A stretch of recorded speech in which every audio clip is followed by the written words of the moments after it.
Hello everyone, and welcome to the Improved Workforce Efficiency with Digital Work Instructions webinar. Before we get started, I would like to go over a few items so you know how to participate in today's event. We've taken a few screenshots of the attendee interface upon joining the webinar. To the left of the screen, there's a viewer area where the actual presentation can be seen, with a control panel appearing in the upper right corner. Use the arrow icon to open or close the control panel. You are listening in using computer speaker system by default. To listen via phone, select phone call and call the number provided. Also note that, due to the high amount of participants in today's event, everyone will be muted. You will, however, have the opportunity to submit text questions by typing your questions into the questions pane of the control panel. You may send in your questions at any time. We will collect these and address them during today's webinar, and any unanswered questions will be responded to via email. We are also recording today's webinar, and a link will be sent out within 24 hours. My name is Toby Saki, and I will be your webinar host today. I work for Librestream Technologies and look forward to providing you with an overview of our digital work instructions capability, Onsight Flow, and how it is improving workforce efficiency. Today's webinar will cover the following: introduction to digital work instructions and Onsight Flow, a demonstration of Onsight Flow and its key features, interview with our VP of Business Development Tim Heradair and CEO and co-founder of Virtual Method David Francis, where they will talk about how digital work instructions drives workforce efficiency and more. And finally, questions and answers. Digital work instructions are a digital transformation technology that guides workers through step-by-step or form-based processes displayed on their mobile, tablet or wearable device. This solution transforms your paper-based manuals, procedures and forms into digital work instructions for increased accuracy, operational efficiency, improved worker safety and accurate audit trails. This capability is part of our on-site augmented reality platform and is called Onsight Flow. Onsight Flow is built to empower your workforce and processes. With Flow, you can create, deploy, execute and monitor work instructions securely across your workforce. With built-in powerful reporting dashboards, you can analyze live data to identify areas for improvement and monitor the status of your jobs. The key product features include the ability to create step-by-step instructions or digital forms with the drag and drop easy-to-use builder, the capacity to launch digital instructions with embedded QR codes and deep links. You can schedule, assign, and manage jobs for individuals or groups, capture machine data, time, date, and geostamp steps for future analytics, the ability to build custom dashboards and reports for powerful data analytics, the flexibility of use on iOS and Android devices or enterprise wearables. Flow can be integrated into existing systems via open APIs. And lastly, you can engage with remote experts using Onsight Connect. To get a better idea on how powerful this solution is, I'm going to take you through a brief demonstration. To start with, Onsight is device agnostic, which means it can run on phones, tablets, PCs, and enterprise wearables. Today you'll see Onsight Flow on a tablet. I am a field worker, and I have been assigned a job to troubleshoot a carburetor in an engine malfunction. I am at the asset and ready to start the job. Onsight Flow has automatically digitally captured the time, date, and GPS coordinates. With step-by-step guidance, we significantly improve speed, accuracy, and safety across teams. From the options, I will select Troubleshoot,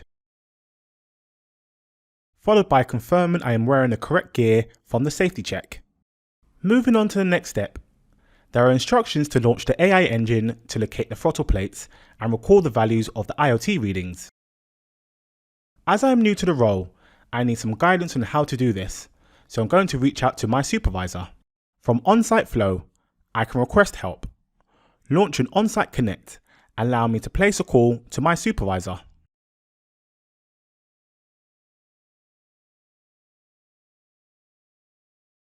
Now I have managed to speak to my supervisor and been able to locate the throttle plates and capture the IoT values to record in the next step. Returning to Flow, I can now enter these values in.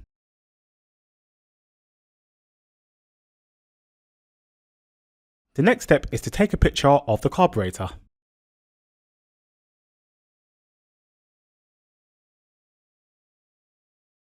Now I have finished the job, I can sign off and generate the report, which will automatically be sent to my supervisor.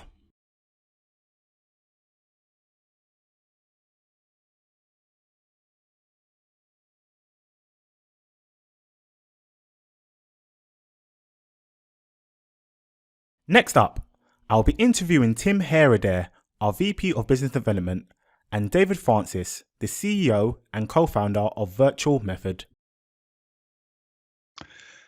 Now I'd like to introduce Tim Heradair, our VP of Business Development, and the CEO from our partner and reseller, Virtual Method, David Francis.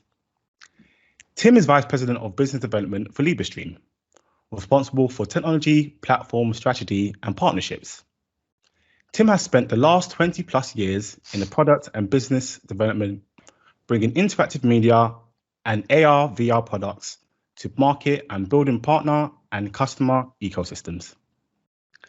David is co-founder and CEO of Virtual Method, a systems integrator and creative agency that specializes in augmented and virtual reality.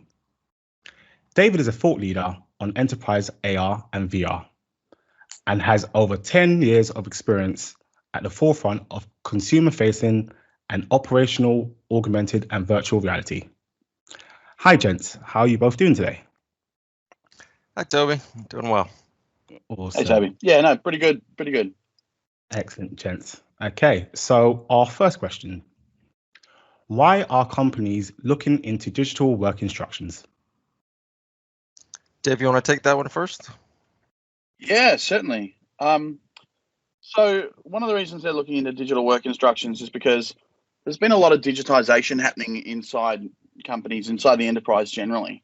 A lot of this digitization has to do with like going to hyperscale cloud or local cloud or hybrid or whatever you like, and doing a lot of sort of back-end systems that are predominantly driven out of the office buildings that run these big companies. But when it comes to companies that have a lot of workers who are at the edge and the edge of the edge, like in very remote circumstances, such as industries like mining, oil, gas, and all that sort of thing, it's incredible how unbelievably manual things still are in some of those environments, or how the current process technologies that they're using were developed 15 years ago and haven't really moved on from that. Just case in point is there was one company in Australia who was still doing like things, and a lot of companies do, still writing and ticking off checklists. And they found that even though this company is actually, I think it was an electricity company, and they work in like outback Queensland, which is very dirty and dusty, all their forms are coming back like super clean. And the reason why they discovered is because it's just too difficult for workers to do this stuff, pad and pen, right out like when they're in these dirty environments. So they leave it till the end of the day, and then they get back in their air-conditioned cabin in their vehicle, and then because they've written it on their arm or something like that, they transpose it across.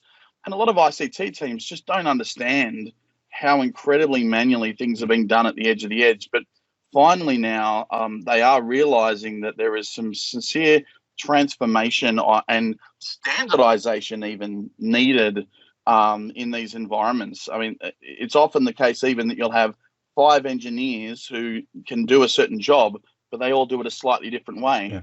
And if you go and tell a legal team inside a major company that that's the case, they go, whoa, if we're pulled up in court over an insurance claim or something, and we say, oh yeah, 5 engineers work on this piece of equipment and they have 5 different ways, that won't go down well.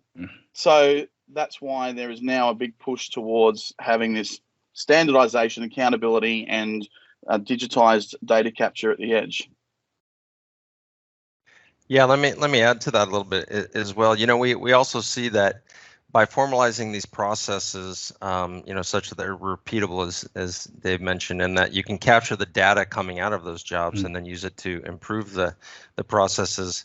You're really also giving great benefit to the company as they lose workers, through attrition, as they hire up new workers who are less familiar, who maybe don't need the full range of training at the outset and can learn on the job in some sense, through very specific instructions. And they can make sure, as Dave mentioned, that you're always following the same procedures throughout your work. Also, as things become more complex, they can be broken down into these subtasks using work instructions. So maybe you're on the job and you're doing some maintenance on a piece of machinery, and maybe you're not using work instructions for the entire process. Maybe you only dive into those for a very specific process that's a subset of what you're actually working on, and we see that as useful as well. We actually have a term for what Tim was talking about in Australia called the silver tsunami, which is known as the tsunami of silver-haired workers, older workers who are retiring and taking huge amounts of knowledge with them, and using this sort of software and these sort of processes. You can implant that knowledge in real time and do that education piece, as Tim was saying, while you're also going through the practical and operational processes of just doing a check and getting photographs of condition reports and all that sort of stuff. Yeah, it's almost like you're embedding the knowledge in the system rather than the individual worker in some sense. Which is not to say you're not going to have experts, who have their own, special sauce, but capturing that and making it part of the system, then it helps everybody to improve. Excellent. Okay, gents. So moving on, our next question. What industries are adopting this technology the most? I'll take a swag at that, and then Dave, maybe you want to add. We see a lot of use of work instructions, particularly in industries and use cases that are repeatable. Where you're doing the same thing over and over again. Maybe there is variation within the work stream, but you know that you're going to be capturing the same type of information and following the same processes. For example, in audits, test and inspection and certification, use cases where you're auditing goods that need to be packed and shipped out after the manufacturing process, and you have to pretty much follow the same steps over and over and make sure you're documenting those things, capturing them so they can be audited later and certified. Also in industries where there's break-fix procedures that you're following pretty much the same way. We see this in heavy machinery, in oil and gas, and also in utilities. Yeah, definitely. Certainly, we see a lot of momentum in the industries I mentioned before, like the edge industries like mining and oil and gas, but even in industries like food and beverage. And so I think that you're a franchisor of a large food and beverage group, and as you bring on new franchisees, you want to make sure that there's a consistency of product and a consistency of process for every new franchisee that opens up in every suburban shopping mall. So you want to make sure that they're doing their proper cleaning. That you want to make sure that they're doing their proper food checks, food safety checks, and all that sort of thing.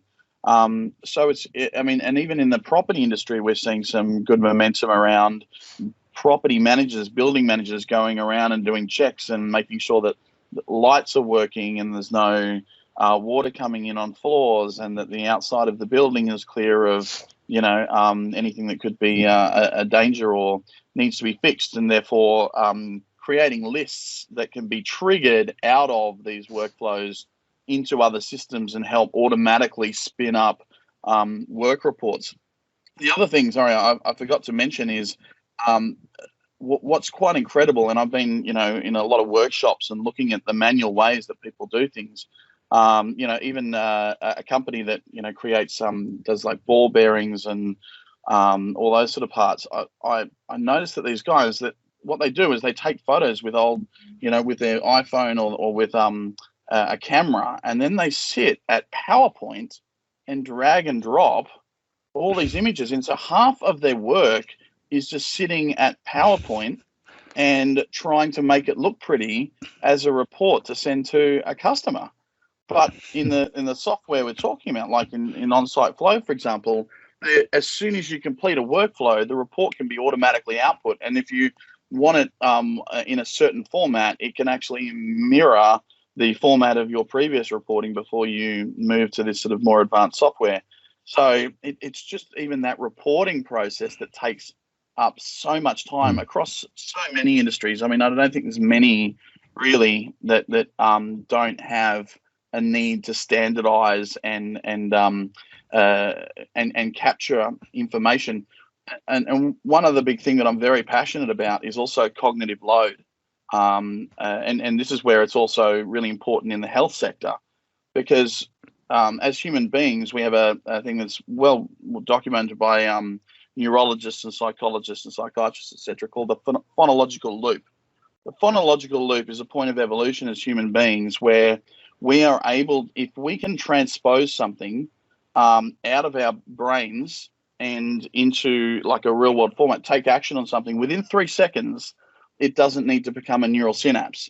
It doesn't need to become a memory, therefore.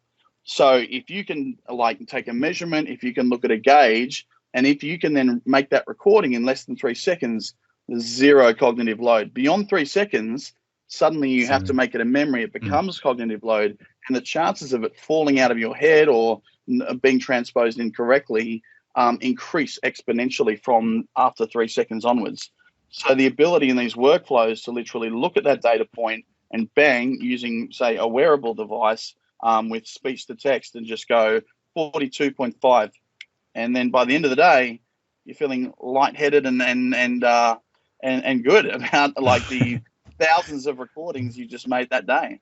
And I mean, if you look at it like a mine site and you're drilling holes and you have to get the depth right, because if they put the wrong charge in, it'll be a bad explosion on the cliff face, and it could be millions of dollars worth of replanning that mine. It's critical that that information gets recorded correctly. So I'm a big fan of talking about the phonological loop and how it relates to this sort of advanced software. Thanks, gents. The next question. What are the key use cases? Dave, I'll let you start on that one. Yeah, sure. Well, I mean, I just named one around drilling holes in a cliff face to put explosive charge in it. What are the key use cases? There are so many, but the main ones are really, like, if you wanted to talk about categories, are maintenance, maintenance tasks, and during those maintenance tasks also being able to identify that new parts might be needed and being able to then send the data for those new parts outside of the workflow so that you effectively create a list that becomes an inventory against warranty or against an extra amount of money that a customer might need to spend to get this equipment up and running again. Also, asset inspections, is another big one, and even just safety. So actually putting your stop, think safety protocols, your on-site onboarding onto a construction site or something like that into a workflow so that everyone who comes on site scans the QR code in the demountable on their way in. It brings up a workflow which they have to go through. And at one point, for example, it says, okay, now take a photo. There's a mirror here. Stand in front of the mirror and take a photo of yourself wearing the correct PPE, including steel cap boots and PPE helmet and all that sort of thing. So incredibly diverse, where anyone has a process from 5 steps to, and this is one we did recently, 157 steps around the dismantling of an engine, which can take 2 days to do in the real world. And we were able to prove that by using this software, it was a saving for this one workshop of at least $440,000. Translate that to USD, about $380,000 in 12 months, just around one process. It can be really anywhere you have a procedure where you just want to standardize it and you want to have a proof point, because at some point, some government regulatory authority or legal authority might call you to bear and go, did this person on this day, or was this equipment serviced in a standardized way? And you can go, yes, it was. Here's the proof. Yeah, I think you said it well. Just to reiterate, we see also, as you said, in instances where you're doing a truck roll of new equipment across various facilities, or even in the consumer space, having that repeatable work instruction that ensures that you not only are following all the same steps with each technician, but then you're capturing the results to prove that you followed those steps, including pictures, audio, video, measurements. That's all very, very important, and absolutely increases the productivity and safety, as Dave mentioned. Safety is a really big one, because if you can force somebody to just pause for a couple of seconds and think about something while they're doing the work through a step, that can really go a long ways to increasing the safety. Excellent, gents. So the next question, we've kind of briefly discussed it already, but we're going to cement the answers now. What are the key benefits? Well, I would say that the key benefit, I think, is really just in the standardization of the processes and being able to capture that and use it to both improve your processes in the future and verify that processes were completed. And that's so important in this world where people are retiring from the workforce, and you're getting new workers, and you need to bring them up to speed fast, or you're not sure how long they're going to stay with the company. So you really need the knowledge in the system. And it also prepares you for these more advanced scenarios where you're using AI to provide insights, that you can then hook into when you do processes in the future. I think the key benefit is effectively the data acquisition piece, standardization, as Tim said. Also, the fact that this software can run offline.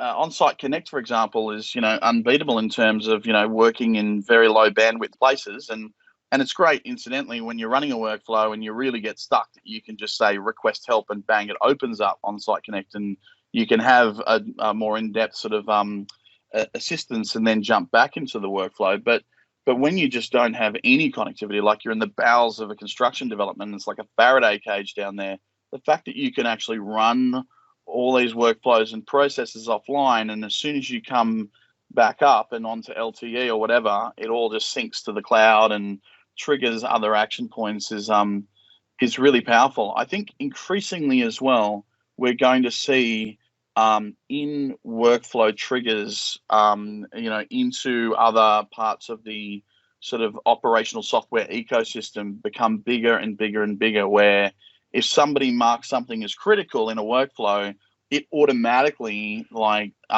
sends a message to this other software that is used operationally to send an SMS to these 5 stakeholders that there was something that was just marked critical on a work site where you really can't afford to have downtime at the moment because you've got some serious benchmarks to meet.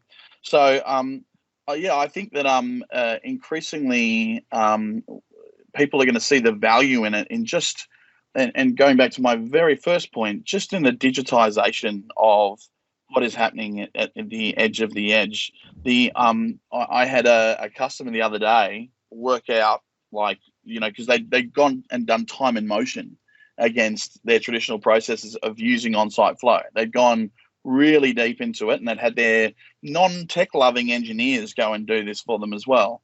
And the amount of savings that they were looking at was like north of $100 million. And it shocked their IT team.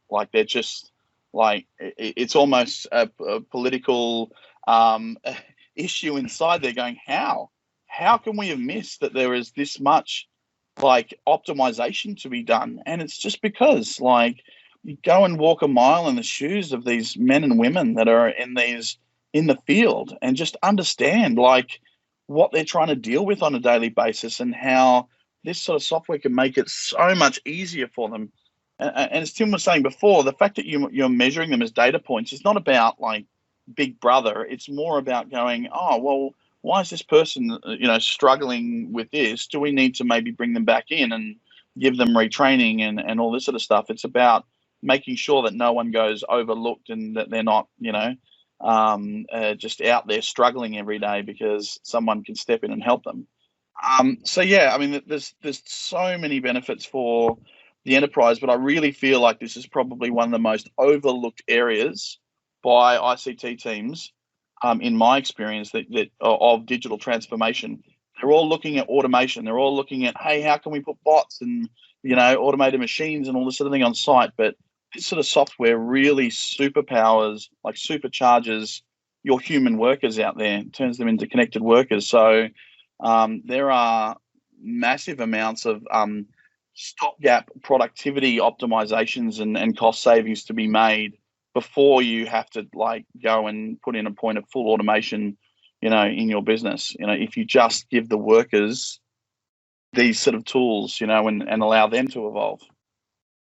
Yeah, and even with almost full or full automation of a facility, you're always going to need humans to be going in there and to make corrections and to do audits and monitoring, and even making them more efficient further enhances your ability to reduce workforce and empower them. Thank you, gents. Really appreciate you both answering those questions. No worries. All good. Thanks, gents. Thanks. Thanks, Dave. Thanks for having me on. That was fun. Okay, so let's take some time out now to answer some questions that have come from the chat. So our first question, Tim, how do we get started? Well, if you're a current licensee of Librestream Onsight, then you should have access to the Flow component. If you don't, just contact your Librestream representative and we'd be happy to get you set up. When you're licensee, you can immediately get started building your own workflows with our Flow Builder tool. And as part of the onboarding process, you'll get trained up on how to do that. And we can also help you to build some initial flows to get you started and get you familiar with the process and how you can use the workflows. Awesome, thank you. Our next question that's come in, do you provide professional services to implement? Yes, we do. Like I said, after we onboard and train you, you can certainly create workflows on your own. And you really have three options moving forward. You can staff up on your side to have people who are intimately knowledgeable in flow building and how to manage the workflows. You could have Librestream provide professional services to continue to build workflows and consult with you on how to roll those out in the most efficient and valuable way. Or you could bring on your own third-party partner. We work with various systems integration companies and consultancies, and we're happy to work with you and with them to enable the workflow building. Awesome. And our last question, Tim, how can you use the data that results from the workflow? Well, in addition to getting the data from each job as a custom report that's automatically triggered when you finish the job, you can also pull data directly out of the job database. So when a job is complete, all of that data gets uploaded to the database. You can use a structured query language to pull that data out of the system and put it into whatever your backend system of choice is. And from there, you can then audit the data, you can analyze it, and ultimately you can use that data to make sure that you're improving your workflows over time and making them more streamlined for your operations. Awesome. Thanks for answering those questions, Tim. You're welcome. All that is left for me to say is thank you for joining us for the webinar, and I hope you enjoy the rest of your day.